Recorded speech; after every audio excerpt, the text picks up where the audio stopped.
Bueno, a ver, ministro, ¿qué es lo que quiere esta gente? Bueno, en primer lugar, creo que es absolutamente necesario tener una diferenciación cualitativa desde el punto de vista discursivo, porque siempre los grandes medios hegemónicos y los opositores al gobierno pretenden decir el gobierno contra el campo. Y en definitiva, quien más ha ayudado en estos últimos 10 años al desarrollo del sector agropecuario en la Argentina y al incremento del volumen de producción es precisamente el gobierno.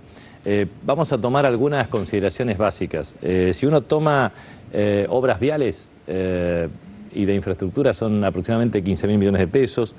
El Ministerio de Agricultura ha tenido partidas por casi 4.650 millones de pesos a través de distintos programas, del programa PROSAP, que es un de servicios agropecuarios, pero también PRODERI y otras acciones que tienen que ver con pequeños agricultores, de agricultura familiar. También nosotros tenemos del Fondo Federal Solidario casi un incremento del 254% entre el 2009 a la fecha, son casi 10.000 millones de pesos que tienen que ver con obras de infraestructura, lo mismo que programas específicos con muchos ingredientes que tienen que ver con programas de riego, casi 1.000 millones de dólares entre los que están en proceso de ejecución y para ejecutar, desde Cuenca del Salado hasta otras obras de infraestructura. ¿Quiere decir que el gobierno le lleva el riego al productor? Nosotros tenemos un programa que tiene que ver con distintas fuentes de financiamiento por casi 2 millones de hectáreas adicionales en Argentina para los próximos 3 a 5 años. Tiene distintos grados de ejecución y hay distintas fuentes de financiamiento, pero lo importante es que muchos de estos niveles de inversión están en proceso de ejecución, otros se han ejecutado, o el caso típico del programa del sistema ferroviario, por ejemplo el Belgrano Cargas, con cooperación de financiamiento China, tiene un proceso de ejecución para los próximos 2 a 4 años de casi 2.500 millones de dólares. O sea que hay una multiplicidad de fuentes de financiamiento para eso. Si uno toma recursos de financiamiento del Banco de la Nación Argentina en los últimos 10 años son 67.000 millones de pesos. Si uno toma definitivamente una cuestión esencial, que es la ley 26.050, esa ley permitió a través después de la resolución 151 del año 2007 extender el IVA diferencial del 10,5% a 1.500 productos asociados al tema de agroquímicos, fertilizantes, herbicidas e insecticidas. Esto es muy importante porque es para comparar, por ejemplo, un pequeño comerciante que me está escuchando. Él sabe que gran parte de los productos que vende tiene que facturar el 21%. El consumidor, cualquier consumidor que nos está escuchando sabe que paga el 21%. Cualquier kiosco sabe que en definitiva tiene una transacción con un IVA del 21%. Pero los argentinos tienen que estar muy bien informados respecto al impacto que tiene el 10,5% para toda la cadena de valor del sector agropecuario. Entonces, gran parte de los argentinos hacemos un esfuerzo para que el sector agropecuario pueda tener inversiones de carácter significativo, porque el efecto que tiene, por ejemplo, 500 millones de dólares más, implica cerca de 10 millones de hectáreas de incremento de expansión y productividad, o 10 millones de toneladas, perdón. O sea, entonces, ¿hay cosas que el productor de agropecuario compra con la mitad del IVA? Así es. Claro. 1.500 productos de acuerdo a la resolución 151 del año 2007. Esto es muy importante, o sea, vuelvo a insistir, un pequeño industrial, un comerciante, un kiosquero, un consumidor, sabe que tiene que pagar 21%. Un productor agropecuario para ese conjunto de 1.500 productos es 10,5%. ¿Qué significa eso? Que paga el valor de un insumo estratégico y fundamental para su proceso productivo más barato. Ese es un apoyo del Estado para incrementar el nivel de toneladas. Entonces, si uno toma, por ejemplo, sumo porque es una cifra extraordinariamente significativa, cuando tomamos préstamos del Banco de la Nación Argentina y tomamos 67.000 millones de pesos en la década, es mucha plata. Si tomamos 4.650 millones de pesos de políticas activas del sector del Ministerio de Agricultura, es mucha plata. Si tomamos 500 millones de pesos para emergencia agropecuaria, es mucha plata. Si tomamos definitivamente las obras de infraestructura en diferentes conceptos, son casi 33.000 millones de pesos. Es mucha plata que tiene que ver con asignación de recursos. Por eso nosotros queremos hacer una diferenciación clara y contundente. Nosotros creemos que el pequeño y el mediano productor agropecuario, la familia rural, la que vive del campo, definitivamente no especula. ¿Por qué? Porque gran parte de sus ingresos, obviamente, los invierte en el campo para sostener su finca productiva y para alimentar a su familia y para mandar a sus hijos a la escuela. Los que estamos trabajando aquí es una cuestión diferente. Es aquellos quienes efectivamente les sobra, los que tienen excedentes, los que generan maniobras especulativas, los que a veces toman préstamos en pesos, especulan con el tipo de cambio en el futuro de un bien dolarizable que es el silo bolsa de soja. Entonces, definitivamente, lo que decimos es, si las proyecciones de este año son entre 27 a 29.500 millones de dólares, de acuerdo al volumen total de cosecha y a las proyecciones. Entonces, cuando muchos dirigentes agropecuarios dicen que no les interesa el tema del tipo de cambio, yo planteo 3 cuestiones nada más. Primero, entonces, ¿para qué reclaman un tipo de cambio más alto si dice que los insumos están dolarizados y van a aumentar la misma proporción? O sea, aumentar el tipo de cambio no les sirve. ¿Y por qué siempre protestan por el aumento del tipo de cambio? Todos sabemos que no es lo mismo 3.000 pesos que 2.300, por citar una tonelada promedio de algún bien. O sea, en definitiva, están pretendiendo que nosotros asimilemos que la aritmética no funciona más o que la matemática no existe. Pero en definitiva, todos sabemos que se beneficia con un tipo de cambio de carácter diferencial a través de la política cambiaria. La segunda cuestión que me parece importante es que si tomamos definitivamente el tipo de cambio promedio, diciembre, y el tipo de cambio actual, es un incremento equivalente a 42.000 millones de pesos en la tasa, en la rentabilidad global. 42.000 millones de pesos. Tercero, si tomamos distintos cultivos en promedio, va desde el 23% hasta el 37% de acuerdo al número de hectáreas o a la ubicación del cultivo en donde se localiza. Precisamente porque muchos compraron en pesos a un precio anterior y obviamente venden en pesos con un incremento ulterior. Entonces, creo que es muy importante remarcar que el concepto central que nosotros tenemos es defender la mesa de los argentinos para que cada persona pueda tener acceso a un empleo, acceder a mejores salarios y sobre todo a tener el acceso a la alimentación digna, y eso implica defender claramente una política de Estado. Pero hay una cuestión que me parece importante que todos los argentinos lo sepan. La verdad es que nosotros observamos muchas veces que estos ataques de carácter especulativo van en contra del propio progreso de nuestro pueblo. Usted sabe que en los últimos 10 años hubieron 143.000 millones de dólares, repito la cifra, 143.000 millones de dólares por tenencia. O sea, atesoramiento en dólares, 143.000 millones de dólares. Si eso se hubiese orientado al incremento de la tasa de inversión, naturalmente ese ahorro se volcaría a la inversión. En la Argentina el ahorro es superior a la inversión. ¿Por qué? Porque la gente lo deposita en un valor de un activo dolarizable, si lo bolsa, o lo toma debajo del colchón y no lo vuelca al circuito productivo, no lo vuelca al circuito financiero, y en consecuencia lo que ocurrió es que hubiésemos crecido 33,3% más. O sea, los argentinos, en vez de crecer a un 7% anual promedio acumulativo en 10 años, hubiésemos crecido a más del 10%. Y eso implicaría entre 500 a 800.000 empleos más y mejores salarios. Fíjese si eso no es una conducta, en definitiva, de carácter especulativo, que promueve la avaricia y que en definitiva es una actitud poco solidaria con el conjunto de los argentinos.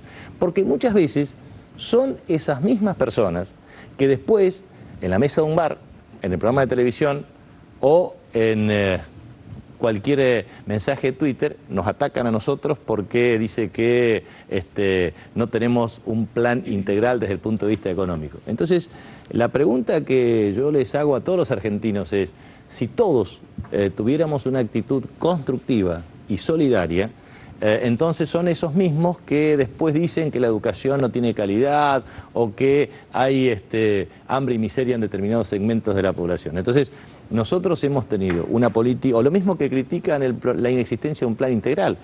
Yo repito esto porque es importante ver que en la Argentina, entre diciembre del 2001 hasta mayo del 2002, existieron 40 días de feriado cambiario y bancario. Y yo recuerdo, cuando asumió Roberto Labaña, como ministro de Economía, que me dijo, yo voy a hacer 3 cosas. La primera es, voy a modificar el coeficiente de variación salarial por el coeficiente de estabilización de referencia para los deudores hipotecarios. Eso ahora nadie se acuerda, pero antes, cuando se produjo la especificación asimétrica, los deudores hipotecarios no podían pagar sus créditos hipotecarios. Claro. Entonces, no era lo mismo actualizar por la coeficiente de estabilización de referencia, que era la inflación, respecto a la variación salarial. Bueno, eso. Después, como era una especificación asimétrica, había que compensar activos y pasivos del sistema financiero. Me dijo, me voy a ocupar del bono de compensación. Y después de rescatar 14 cuasimonedas emitidas por las provincias. Ese era el plan económico de carácter integral que piden los mismos grupos económicos. La verdad es que yo quiero transmitir con mucho énfasis esto. Un plan económico de carácter integral tiene política fiscal, tiene política monetaria, tiene política cambiaria, tiene política de ingresos. Y en ese contexto nosotros tenemos precisamente una política fiscal que tiende a, mañana seguramente se informará, la recaudación del mes de enero, que es una recaudación sustancialmente superior al mes de enero del año 2013 y que en definitiva el resultado tiende al equilibrio entre el mes de enero, febrero y marzo, o sea el primer trimestre y la proyección. Y a su vez lo que nosotros admitimos claramente es que la política monetaria tiende a compasar efectivamente el programa de crecimiento de la actividad económica y que la política cambiaria, que es de flotación administrada, en definitiva ha llegado a un nivel de convergencia razonable para los objetivos de la política económica. ¿Y cuáles son los objetivos de la política económica? Lo que estamos haciendo, yo no veo nunca que los medios de comunicación resalten, salvo obviamente ustedes, lo que significan las cadenas de valor. Nosotros estamos trabajando con 38 cadenas de valor, pero las cadenas de valor son, les doy un número nada más. ¿Saben cuánto se exportaba de pollo en el año 2003? 44 millones de dólares. ¿Saben cuánto se exportó en el año 2013? 637 millones de dólares. ¿Saben cuánto puede seguir incrementándose de una manera extraordinaria? Porque hay una reconversión estructural de la industria. Lo mismo que el tema de producción de cerdo, o lo mismo que significó de 19 a casi 40 o 42 kilos de consumo por habitante. Nadie dice que la República Argentina entre 105 a 107 kilos por habitante es el país de mayor consumo de proteínas del mundo. Nadie dice que la Argentina es el salario mínimo vital y móvil más alto de América Latina, el haber jubilatorio más alto de América Latina, la mayor cobertura previsional de América Latina y una de las mejores del mundo, uno de los mayores presupuestos educativos del mundo junto a ciencia y tecnología. En definitiva, lo que quiero decir es que tenemos que tener conciencia los argentinos respecto a los logros obtenidos y al esfuerzo que ha tenido Néstor Kirchner como presidente y Cristina Fernández de Kirchner, porque acá todo el tiempo se pretende cuestionar esta legitimidad, pero yo creo que estamos en un contexto de ataques especulativos a nivel internacional muy fuerte, lo vemos en Brasil, lo vemos en Turquía, lo vemos en India, lo vemos en Sudáfrica, pero a su vez no es casualidad. Muchas veces algunos periodistas del establishment, la verdad es que todo el tiempo lo comentan con ironía, pero no es casualidad. Cuando hay ataques especulativos, lo que tienden es a depreciar el valor de los activos reales y financieros. ¿Saben para qué? Para comprar más baratos determinado tipo de activos que son estratégicos. Por ejemplo, cobre, oro, plata, titanio, litio, potasio. ¿Por qué? Porque son bienes o minerales estratégicos para los procesos productivos integrados a nivel mundial. Claro. O petróleo y gas. O cuando uno dice el tema del agua como reserva estratégica es porque Asia, 28%, y América del Sur, 28%, son las mayores reservas estratégicas de agua, que es básicamente no solamente para consumo humano, sino para procesos productivos, para la producción de agroalimentos. Entonces, en definitiva, nosotros estamos defendiendo la dignidad de los argentinos, la soberanía nacional, defendemos los intereses de la patria, y con los mismos intereses que defendieron Néstor y Cristina cuando renegociaron la deuda, ahorramos 75 hasta 81 mil millones de dólares, que era precisamente el ajuste que los neoliberales de siempre y los grupos económicos de siempre pretenden que recaiga sobre el pueblo argentino, con menores salarios y con más desempleo. Entonces, esta es la gran discusión y el gran debate ideológico. Por eso siento orgullo de pertenecer a un gobierno cuyo liderazgo lo ejerce en forma excluyente Cristina Fernández de Kirchner, y siento orgullo de participar en este momento histórico. Este momento histórico es para definir definitivamente el futuro de Argentina. Es para que la Argentina tenga verdaderamente un rol extraordinario en el concierto internacional. Lo que tenemos que hacer es garantizar equidad. Y equidad significa simple y lisa y llanamente equilibrio. O sea, que los que tienen mucho lo distribuyan entre los que menos tienen. Qué fácil Muy hacer. bien. ¿Tenemos preguntas para hacerle, Nora? Sí, hay muchas preguntas. Sí, ministro, usted hacía referencia a que esta actitud especulativa de retención de granos, en definitiva, no liquidarlos para especular con aumentos de los precios, se reduce a un grupo grande de productores y que hay pequeños y medianos productores que son los que no tienen esa espalda para poder sostener esta especulación. Ahora, ¿cómo se pondera eso? ¿Cuántos son en esa producción los pequeños y medianos y cuántos los grandes productores que son los que tienen mayor concentración? Eso por un lado. Y por otro lado, mañana está prevista la reunión con los grandes exportadores, ¿no? Veíamos en el informe a una opinión de Raúl de la Torre, un periodista especializado en economía, donde decía, bueno, son muy pocas las empresas que concentran la posibilidad de exportar granos. Y esta es una realidad que se ha mantenido a lo largo de la historia de la Argentina, se puede decir. ¿Qué herramientas tiene el Estado realmente para poder intervenir y que estas grandes empresas multinacionales, en la mayoría de los casos, puedan, digamos, se vean obligadas a liquidar y no a especular de la forma en que lo están haciendo? Bueno, en primer lugar, lo que quiero decir es que los niveles de concentración difieren según cuál es el valor de comparación que se adopte, pero es pensable, entre el 8 al 12% de los productores concentran entre el 70 y el 80% de la producción. Es una fuerte concentración. Y eso implica una integración que a partir de una estrategia desde el punto de vista productivo permita obviamente tener capacidad para retener este proceso de comercialización. Y ahí hay un tema ¿cuáles son las herramientas que tiene el Estado? El Estado ha tomado una real dimensión respecto a este tema a través de la aplicación plena de la ley Martínez-Raimonda a partir de una actitud de la Administración Federal de Ingresos Públicos para que ellos efectivamente paguen. En segundo lugar, hemos promovido un sistema para que ellos establezcan un sistema de prefinanciación de exportaciones y lo depositen dentro del sistema de liquidación de dólares para incrementar o acrecentar el volumen de reservas. En tercer lugar, nosotros hemos emitido unas letras precisamente del Banco Central con el objeto de establecer un aporte que fueron 1.820 millones de dólares y en general lo que hacemos es tener un análisis muy riguroso desde el punto de vista del funcionamiento de puertos privados de cada uno de los grupos cerealeros que depositan o que, mejor dicho, concentran la comercialización o también se administra el esquema de emisión temporaria. En definitiva, hay múltiples herramientas desde el punto de vista legal, impositivo, que aplicamos. Hay un extremo de estas decisiones que tienen que ver con o una agencia de regulación desde el punto de vista comercial o la reminiscencia de una Junta Nacional de Granos. Estos casos, en definitiva, en el mundo hay dos casos finales o últimos en funcionamiento, que eran los de Australia y de Canadá. Australia dejó de funcionar como tal y Canadá tiene una proyección para que deje de funcionar como tal para el año 2017, de acuerdo a los informes técnicos correspondientes.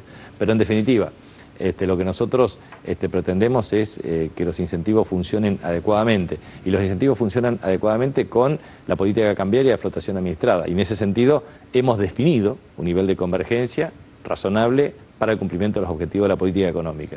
Y eso es lo que vamos a hacer con mucho énfasis, y lo vamos a remarcar mañana a los efectos de que efectivamente tengamos la liquidación correspondiente a los efectos de tener equilibrio en las reservas.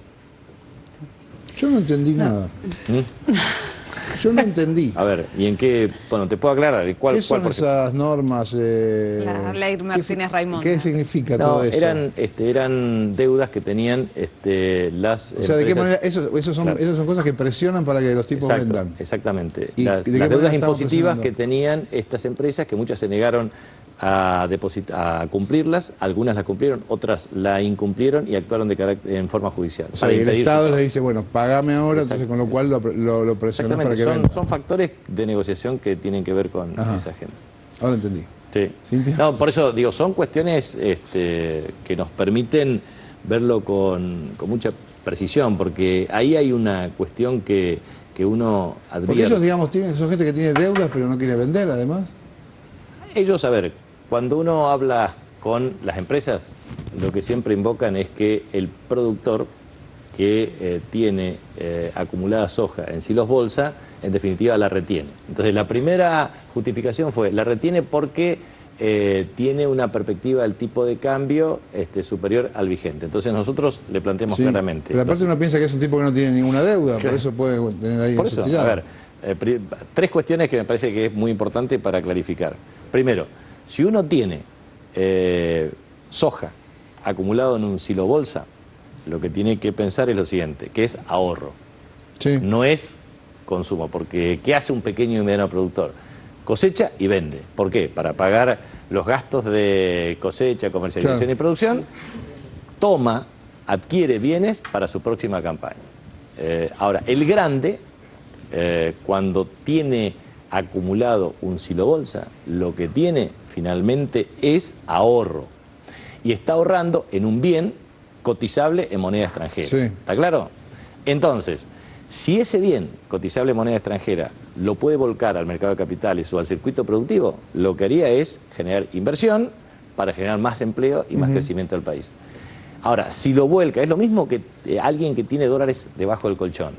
Entonces, en definitiva, ese tipo de conductas lo que hace es retrasar la expansión y el crecimiento económico. Claro. Ahora, lo que está encubriéndose en todo el tiempo, y uno lo observa, por ejemplo, en algunos comunicados de dirigentes agropecuarios, dice que tenemos que bajar el gasto público.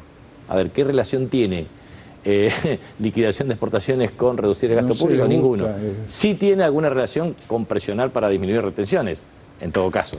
Ahora, el planteo que nosotros hacemos es el siguiente, y es bueno que los argentinos conozcan cómo está integrado el gasto público en Argentina. Primer tema, el gasto público, 12% del gasto público en términos de Producto Interno Bruto es seguridad social. Eso es casi 3,8 millones de personas que perciben asignación universal por hijo. Bueno, creo que es muy importante que la sociedad rural o muchos grupos hegemónicos le vayan a cada uno de los beneficiarios de asignación universal. Las madres que pueden mandar a sus hijos y que pueden vacunar a sus hijos, que le digan que ellos están dispuestos a sacar ese derecho social que es absolutamente inalienable en Argentina. Primer tema. Segundo, los jubilados. Cerca de entre 2,5 a 3 millones de jubilados que no habían cumplido todos los aportes y que el gobierno hizo una política de inclusión social. Eso es muy importante, los jubilados que le digan que estos grupos lo que le quieren es sacar su jubilación. Es importante también pensar que esa seguridad social implica el haber jubilatorio mínimo más alto de América Latina o la cobertura previsional más alta de América Latina. En definitiva, 12 puntos del Producto Interno Bruto es seguridad social, es inclusión social. Es lo que permite que millones y millones de argentinos hoy vayan a la escuela y tengan 16 vacunas obligatorias. Yo miraba con la sorna que estos periodistas hacían referencia a las vacunaciones. La verdad es que no hayan fallecido personas por tétano por vacunación de carácter obligatoria, se ríen de la muerte. O sea, les importa pero nada, no les importa que se mueran porque no tengan vacunas. No les da risa. La verdad es ese tipo de, el uso de la ironía, la verdad es que me parece que es algo terrible. Entonces, es importante que ese 12 puntos. Ahora, 7 puntos más es ciencia, tecnología y educación. 7 puntos más. Ahí tenemos 19. Si tomamos 5 puntos más es obras de infraestructura, puentes, carreteras, caminos, energía. 5 puntos más es subsidio. Ahora, ¿sabe cómo se resuelve el problema de los subsidios en Argentina? Independientemente de que me parece, hay algunas cuestiones que uno, si los mira en las redes sociales, circuló una propuesta que me parece interesante. Muchos que compran dólares, decía uno de los tuiteros, ¿por qué esa persona que compra dólares para ahorrar tiene que tener el beneficio de los subsidios en la tarifa de luz? La verdad que es un buen interrogante en la Argentina de hoy, discutir eso. Pero a su vez, me parece que es bueno pensar que la solución estructural en la Argentina para el tema de subsidio es el autoabastecimiento energético. Es la decisión que se tomó para nacionalizar YPF, precisamente para producir gas y petróleo y no importar. ¿Eso sabe cuánto se ahorra Argentina? 8.000 millones de dólares. ¿Cuánto es otra de las medidas más importantes? Es la industrialización acelerada. Por eso, para terminar, digamos, porque me están apremiando acá, yo diría que hay tres cuestiones básicas que todos tenemos que tomar conciencia. Argentina está transitando un proceso de transformación de carácter estructural y estamos resolviendo 3 problemas pendientes. Primero, autoabastecimiento energético. El autoabastecimiento energético implica ahorro de 8.000 millones de dólares de divisas. Y Argentina no solamente tiene vaca muerta, tiene una gran potencialidad para el desarrollo de la energía eólica en la Patagonia Argentina, que es una de las de mayor potencialidad relativa. Eso es un tema clave. La segunda cuestión es la industrialización acelerada, sustitutiva de importaciones. Si nosotros integramos el complejo automotriz, nos ahorramos 8.000 millones de dólares por año. Por una razón muy sencilla, porque tenemos nuevos mercados de exportación y debemos integrar al sector de autopartes. Y en tercer lugar, incrementar las exportaciones. Argentina forma parte de una región económica que, a diferencia de otras regiones, el intercambio comercial es del 20%. En el resto del mundo, de las zonas de integración económica, la integración es del 60%. O sea, nosotros tenemos que integrarnos más con los países en los cuales formamos la integración económica. Por ejemplo, Mercosur y UNASUR o UNASUR-CELAC. Entonces, me parece que hay una clara estrategia que tiene que ver con separar a América del Sur para la Alianza del Pacífico. Y nosotros necesitamos fortalecer UNASUR para aumentar nuestros vínculos e integrarnos en un modelo de inclusión social y de equidad. Ese es el gran debate de la Argentina y de UNASUR y de CELAC. Ministro, vamos a, después quedan las preguntas que se quedan todos con ganas. Vamos a ver los constantes ataques a este señor, al jefe de gabinete de ministros. Nos vemos.